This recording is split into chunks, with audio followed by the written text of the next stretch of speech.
ఎర్రగండి చేప పులుసు చేసేద్దాము. ముందుగా చేప ముక్కల్ని కట్ చేసుకునేసి వాటిని నీట్‌గా కడుక్కునేసి అందులో కాస్త ఉప్పు, అదే విధంగా కారం, పసుపు వేసేసి దాన్ని బాగా మిక్స్ చేసుకోవాలా. చేసుకున్న తర్వాత మనం ముందుగా నానబెట్టుకున్న చింతపండు రసాన్ని జల్లిగంటి పెట్టి అందులో చింతపండు రసాన్ని పోసుకొని నీట్‌గా అయితే వడగట్టుకోవాలా.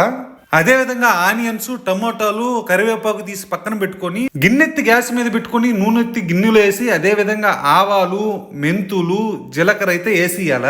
కొద్దిగా వేగిన తర్వాత మనం ముందుగా కట్ చేసి పెట్టుకున్న ఎర్రగడ్డల పులుకులను అందులో వేసేసి అదే విధంగా కరివేపాకు, టమోటా కూడా వేసేసి బాగా దాన్ని వాడ్చుకోవాలా.